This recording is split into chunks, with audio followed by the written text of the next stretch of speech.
Hello everyone.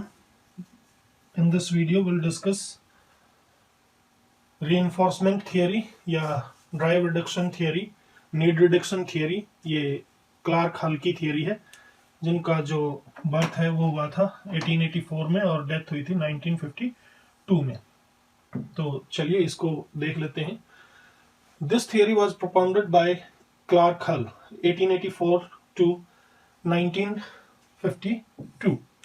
Who was an influential American psychologist. His most significant works were The Mathematico-Deductive Theory of Rote Learning 1940 and Principles of Behavior 1943. ये जो सिद्धांत है Clark हल ने, जिनका जन्म 1884 और डेथ 1952 में हुई थी, उनके द्वारा प्रस्तावित किया गया था, जो एक प्रभावशाली अमेरिकी वैज्ञानिक थे. उनके सबसे महत्वपूर्ण काम mathematico deductive theory of rote learning 1940 और प्रिंसिपल्स ऑफ बिहेवियर 1943 में पब्लिश हुआ. ये दो उनके महत्वपूर्ण वर्क थे. आगे क्या कहता है? Hulls learning theory focuses mainly on the principle of reinforcement when an SR relationship is followed by a reduction of the need. The probability increases that in future similar situations ये एक वो मान के चले, in future similar situations the same stimulus will create the same prior response. Reinforcement can be defined in terms of reduction of a primary need. Hull's system of learning is acclaimed and remembered for putting forward a most systematic, scientific and mathematical theory of learning.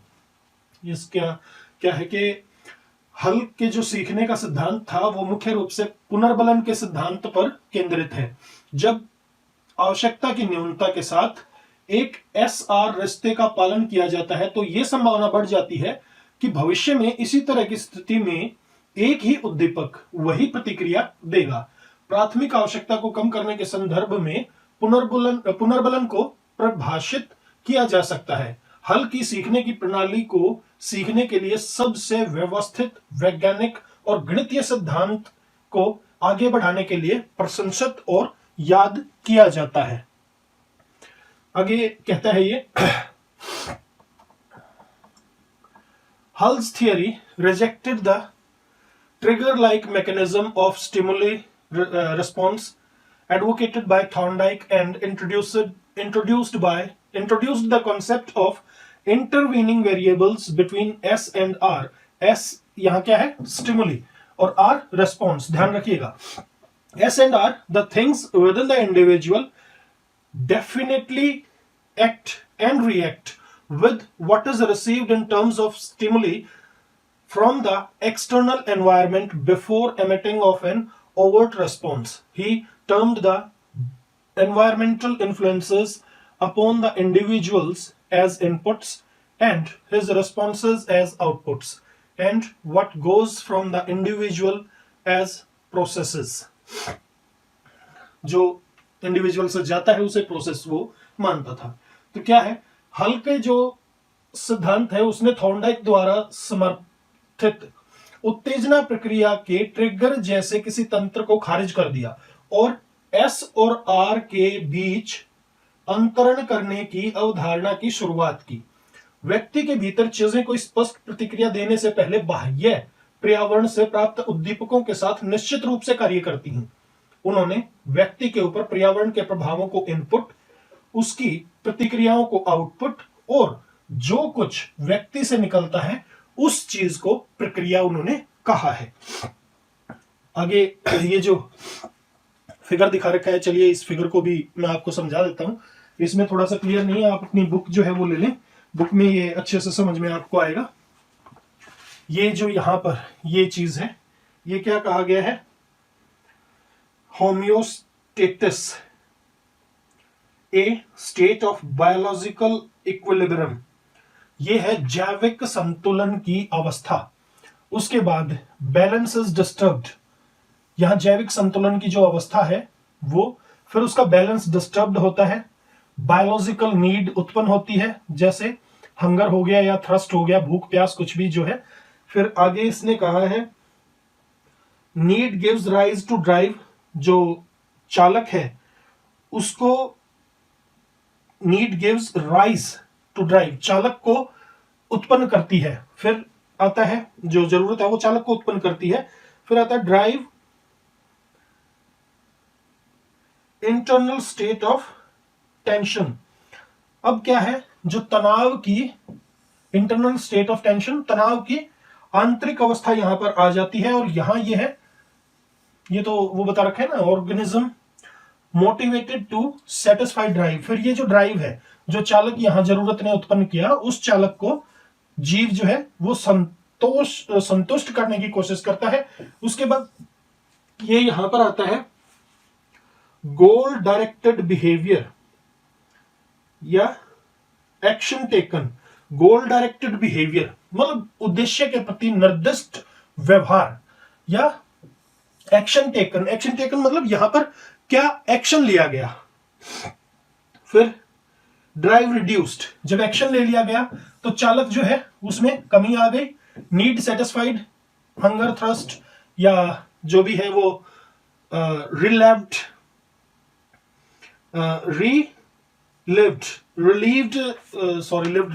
Relieved, hunger thrust relieved, उसको relieve कर दिया गया, मतलब वो खत्म कर दी गई, need satisfy हो गई। फिर बैलेंस जो है वो रिस्टोर हो गया और वापस से जो जीव की स्थिति है उस स्थिति में जीव पहुंच गया। आगे देखते हैं habit strength. Habit strength is the most important concept in the theory of need reduction. Need reduction में हैबिट स्ट्रेंथ जो है वो बहुत ही इंपॉर्टेंट कॉन्सेप्ट है। It implies the strength of the bond connecting a stimulus with the response. Hull maintains that for long-term learning, the formation and strengthening of habits are essential. Each time a response occurs in the presence of a stimulus. Her bar response कब occur करता है? In the presence of stimulus. And this event is quickly followed by reinforcement. और जब एक response occur करता है किसकी presence में? स्टिमुलस के प्रेजेंस में, उसके बाद रीइंफोर्समेंट होती है। The habit strength of the stimulus response, the habit strength of the stimulus response connection increases. जो हैबिट स्ट्रेंथ है स्टिमुलस रिस्पॉन्स की, उस कनेक्शन की जो हैबिट स्ट्रेंथ है वो इंक्रीज होती है, बढ़ती है। इन्हें देखिए ये क्या कहता है,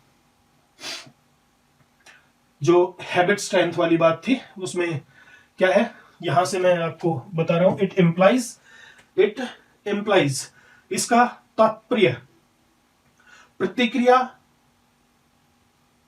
के साथ एक उत्तेजना को जोड़ने के बंधन की ताकत से है। इसका तात्पर्य किससे है? इसका तात्पर्य है प्रतिक्रिया के साथ एक उत्तेजना को जोड़ने के बंधन की ताकत से। आगे हल ने कहा है कि जो दीर्घकालीन अधिगम है, लॉन्ग टर्म का जो लर्निंग है, उसके लिए आदतों का गठन और मजबूती बहुत ही आवश्यक है। हर बार एक उद्दीपक की उपस्थिति में प्रतिक्रिया होती है और इस घटना के बाद पुनर्बलन होता है। इसे आदत की ताकत उद्दीपक प्रतिक्रिया के रूप में बढ़ जाती है। इस चीज से जो आदत की ताकत है वो उद्दीपक प्रतिक्रिया के रूप में बढ़ जाती है, ये हल ने कहा है। चलिए आगे देखते हैं। ड्राइव, ये मतलब ड्राइव क्या है? ड्राइव को इसने डी माना है, ये ध्यान रखिएगा। और इंसेंटिव मोटिवेशन को इसने के माना है। फिर स्टिमुलस इंटेंसिटी डायनेमिज्म को इसने वी माना है। ये आपको याद करना होगा, रटना होगा इस चीज को, भाई डी क्या है, के क्या है, वी क्या है। चलिए, drive is a temporary state of the organism की टेम्पररी स्टेट है, produced by deprivation of something the body needs और by painful stimulation. There are many different specific drive conditions of which hunger, thirst and pain are typical examples. तो drive क्या है? Drive जीव की एक अस्थायी स्थिति है जिसे शरीर की जो जरूरतें हैं उनके अनुसार या जो दर्दनाक उत्तेजना है उससे उत्पन्न किया जाता है। कई अलग अलग जो विशिष्ट ड्राइव स्थितियां हैं उनमें से भूख, प्यास और दर्द ये सामान्य उदाहरण है ड्राइव के। अब है इंसेंटिव मोटिवेशन। इंटेंसिव मोटिवेशन मतलब इसको क्या माना है कि ये है प्रोत्साहन, प्रेरणा। The term incentive motivation refers to the motivating effect of the incentive that is provided for making the response। जो रेस्पॉन्स करने के रूप में जो इंसेंटिव दिया जाता है उससे इसका अर्थ है Hull considered the magnitude of reward as one aspect of reinforcement. The larger the reward the greater the reduction in drive and hence the greater the increase in habit strength. जितना बड़ा reward उतनी ज्यादा need reduction और उतना ही habit strength में जो क्या बोलते हैं वो स्ट्रेंथनिंग आती है, वो इंक्रीज होती है, मतलब उसकी ताकत जो है आदत की वो इंक्रीज होती है। तो क्या कहता है ये कहता है कि जो प्रोत्साहन प्रेरणा टर्म है उसको प्रोत्साहन के प्रेरक प्रभाव के रूप में संदर्भित किया जाता है जो प्रतिक्रिया देने के उपलक्ष्य में ये करवाया जाता है। हल ने इनाम की अहमियत को पुनर्बलन के एक पहलू के रूप में माना है। जितना बड़ा इनाम होगा ड्राइव में उतनी ही कमी होगी, ठीक है, और इस वजह से आदत की जो शक्ति है, जो स्ट्रेंथ है, उसमें बढ़ोतरी होगी। नेक्स्ट है स्टिमुलस इंटेंसिटी डायनेमिज्म, जिसे वी कहते हैं। वी माना है ये उत्तेजना, तीव्रता, गतिशीलता। उत्तेजना की तीव्रता की जो गतिशीलता है वो। The term stimulus intensity dynamism refers to the fact that a stronger stimulus will evoke a greater response. ये टर्म किससे चीज को वो करता है, मतलब क्या बोलते हैं, संदर्भित है। ये संदर्भित करता है कि जितना स्ट्रॉन्ग स्टिमुलस होगा, उत्तेजना जितनी बड़ी होगी, उद्दीपक जितना ग्रेट होगा, जितना स्ट्रॉन्ग उद्दीपक होगा, उतना ही ग्रेट रेस्पॉन्स होगा, उतना ही बड़ा वो रेस्पॉन्स क्रिएट करेगा। चलिए इसके लिए भी एक बार मैं बुक की हेल्प ले लेता हूं। ये जो फिगर है, क्योंकि इसमें फिगर्स जो है ना वो ढंग से क्लियर आए नहीं है, तो ये है स्टेज ऑफ साइकोलॉजिकल इक्विलिब्रियम, शारीरिक संतुलन की अवस्था। ये है इक्विलिब्रियम इज डिस्टर्ब्ड। जो इक्विलिब्रियम है, जो संतुलन है, वो यहां पर डिस्टर्ब्ड हो गया, बिगड़ गया। अब बायोलॉजिकल नीड आती है, हंगर, थ्रस्ट, स्लीप, ऑक्सीजन, मतलब एलिमिनेशन ऑफ वेस्ट वगैरह, जो बेसिक नीड्स हैं। Gives rise to drive, drive को उत्पन्न किया जाता है। फिर ये ड्राइव आ गई। इंटरनल स्टेट ऑफ अरोजल, जो अंदरूनी स्टेट है, आंतरिक, जो चालक की आंतरिक अवस्था है, वो यहां पर उभरती है। यहां पर क्या हो गया, motivates organism to engage in goal directed behaviour. ये फिर जब अंदरूनी जो चालक में बढ़ोतरी होती है, वो जीव को किस तरफ मोटिवेट करता है, to engage in goal directed behaviour. Goal directed मतलब उद्देश्य द्वारा निर्दिष्ट जो व्यवहार है उसकी तरफ ये इसको बढ़ा देता है, मोटिवेट करता है। अब गोल डायरेक्टेड बिहेवियर आ गया। Action taken to satisfy need, यहां पर एक्शन लिया जाता है नीड को सेटिस्फाई करने के लिए। ड्राइव इज रिड्यूस्ड, जो ड्राइव यहां पर उत्पन्न हुई थी वो यहां पर नीचे की तरफ आ गई, तो सेटिस्फाई हो गई need. Food is eaten, thirst is quenched, खाना खा लिया या पानी पी लिया, जो प्यास है उसे बुझा दिया गया। इक्विलिब्रियम रिस्टोर्ड, तो इक्विलिब्रियम रिस्टोर हो गया और वापस से वही जो है जो साइकोलॉजिकल इक्विलिब्रियम की स्टेज थी उसे जीव ने प्राप्त कर लिया। चलिए आगे देखते हैं। यहां पर क्या है कि जो the effective reaction potential, effective reaction potential, इसमें देखिए बुक में दे रखा है एस ऐसे, ई और आर, ठीक है। कई जगह मैंने ये चेक किया है तो एस ई आर इस तरह ये दे रखा है, मतलब ई बड़ी, एस और आर छोटा। इसमें ये वाला जो है जिसमें एस एच आर दे रखा है, ये कैसे दे रखा है, एच बड़ा, एस और आर जो है ये छोटे दे रखे हैं, तो इस तरह से भी दिया हुआ है ये। चलिए इसमें देखते हैं। जो ये है रिएक्शन पोटेंशियल SER, ठीक है, performance depends first of all upon effective habit strength learning multiplied by the values of drive, stimulus intensity, dynamism and incentive motivation. ये देखिए अभी हमने किया था D किसके लिए, ड्राइव के लिए. एक बार ये क्या है SHR हुआ इफेक्टिव हैबिट स्ट्रेंथ, ठीक है, जो लर्निंग है, multiplied by the values of drive, D से मल्टीप्लाई कर दी, फिर स्टिमुलस जिसे V मानना था उससे मल्टीप्लाई कर दिया, फिर स्टिमुलस इंटेंसिटी डायनामिज्म, और फिर इंसेंटिव मोटिवेशन जिसको K मानना था इंसेंटिव मोटिवेशन को, तो उससे इसको मल्टीप्लाई जो है कर दिया इसने. तो ये होता है द इफेक्टिव रिएक्शन पोटेंशियल, ठीक है.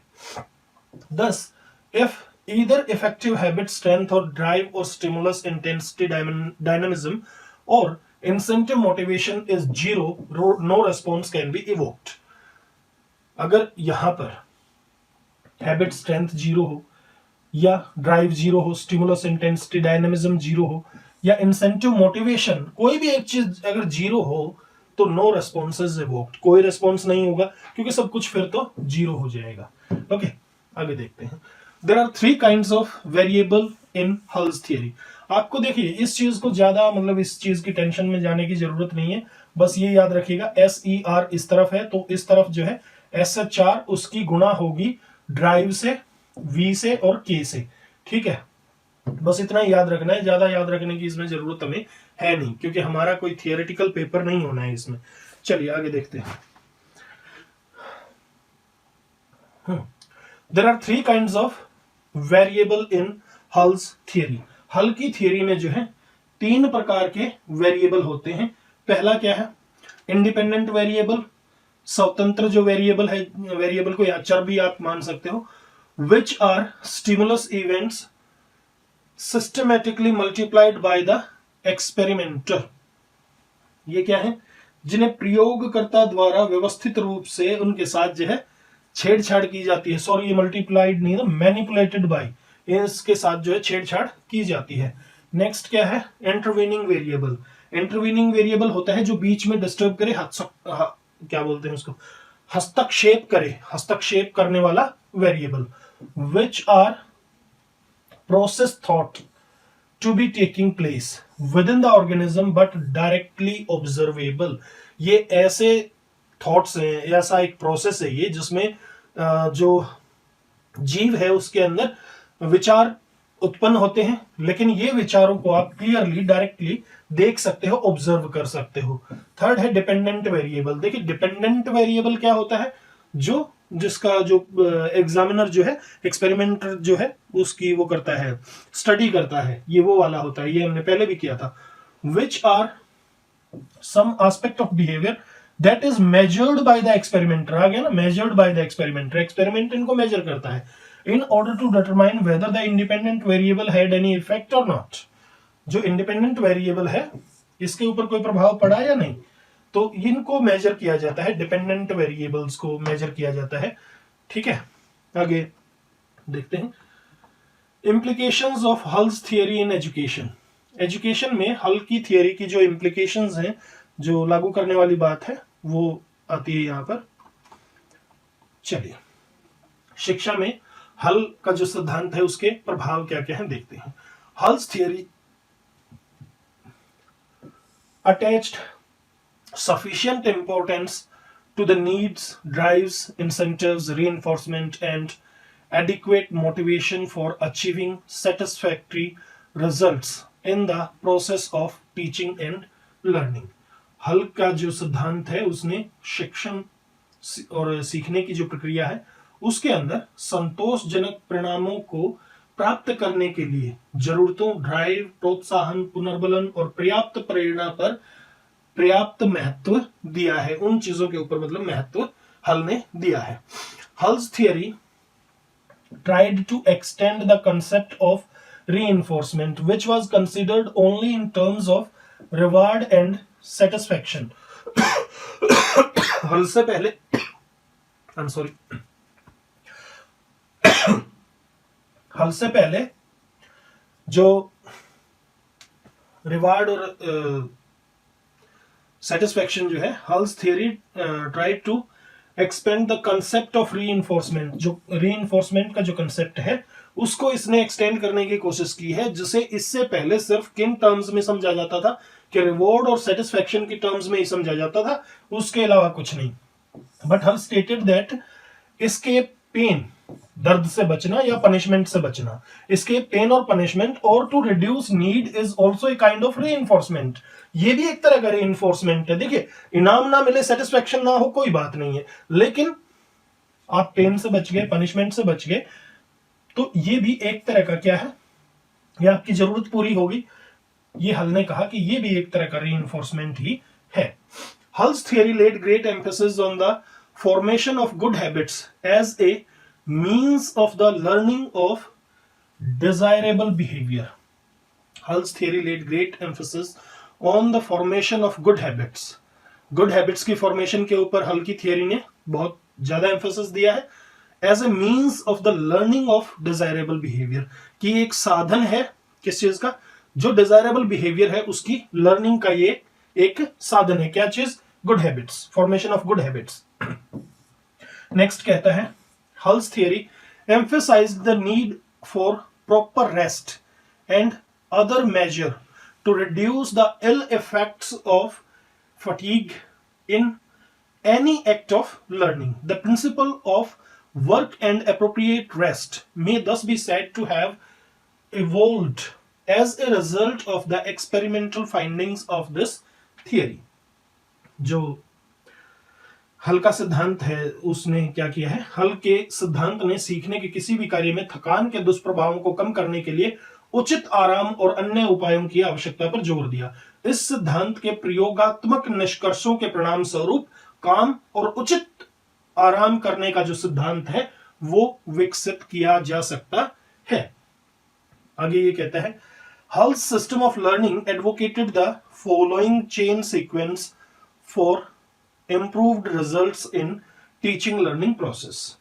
हल के जो सीखने की प्रणाली है उसने शिक्षण या सीखने की जो प्रक्रिया है उसके बेहतर परिणामों के लिए ये श्रृंखला दी है, पूरी सीरीज दी है, जो क्रम वाइज दी हुई है, उसकी वकालत हल ने की है। तो पहली क्या दी? ड्राइव, फिर Q, response, reward. Drive, Q, response और रिवॉर्ड। तो चलिए इनको एक बार देख लेते हैं। ड्राइव क्या होती है? This is something which is needed by the learner in order to behave or respond. ये कुछ ऐसी चीज है जो व्यवहार करने या जवाब देने के लिए लर्नर के लिए बहुत ही जरूरी है। क्यों? क्यों क्या होता है? There must be something to which the learner must respond. मतलब कोई ऐसी चीज होनी चाहिए, कुछ भी ऐसा होना चाहिए जिसके लिए जो लर्नर है वो प्रतिक्रिया करे, वो रिस्पोंड करे, वो मतलब कोई प्रतिक्रिया दिखाए कि भाई किस चीज के प्रति दिखाएगा, तो जिस चीज के प्रति वो प्रतिक्रिया दिखाता है that is known as cue. Next है response. The learner must be made to respond in order to learn some act. Response क्या है कि जो लर्नर है उससे कोई प्रतिक्रिया करवाई जानी चाहिए ताकि वो किसी काम को सीख सके। तो ये प्रतिक्रिया होती है, रेस्पॉन्स जो है प्रतिक्रिया होती है, ये करवाया जाना चाहिए ताकि वो उस किसी भी काम को सीख सके। अब रिवॉर्ड क्या होता है? The learners response must be reinforced और rewarded, thus enabling him to learn what he wants to learn. जो लर्नर है उसकी प्रतिक्रिया को या तो पुनर्बलन या पुरस्कार, ये दो काम उसकी प्रतिक्रिया के लिए करने चाहिए। यानी या तो प्रतिक्रिया का पुनर्बलन करना चाहिए या प्रतिक्रिया को पुरस्कृत करना चाहिए। इस प्रकार उसे इस लायक बनाया जा सकता है कि वो सीख सके क्या चीज, जो भी वो सीखना चाहता है। तो ये हमारी हुई हल की जो क्या बोलते हैं थियरी कंप्लीट। नेक्स्ट है contiguity theory, one trial theory, non reinforcement theory. जो साम्य सामीप्यता का सिद्धांत, कॉन्टिग्यूटी, सामीप्यता मतलब नजदीक की, ठीक है। वन ट्रायल थियरी, एक बार की ट्रायल, एकल प्रयास सिद्धांत, नॉन रीइंफोर्समेंट थियरी, गैर पुनर्निरीक्षण थियरी, या रीइंफोर्समेंट होता है ना, उसको दबाव देना मतलब रीइंफोर्स करना, तो वो नहीं होता है इसमें, रीइंफोर्समेंट नहीं होती है। एक ट्रायल मिलेगी आपको, एक ही प्रयास मिलेगा, एकल प्रयास होगा। कॉन्टिग्यूटी, कॉन्टिग्यूटी मतलब सामीप्यता, तो ये जो है गुथरी की थियरी थी, एडविन रे गुथरी, 1886 टू 1959, अमेरिकन था ये भी। तो इसको हम जो है नेक्स्ट वीडियो में देखेंगे। Till then bye bye, have a nice time, thanks for watching.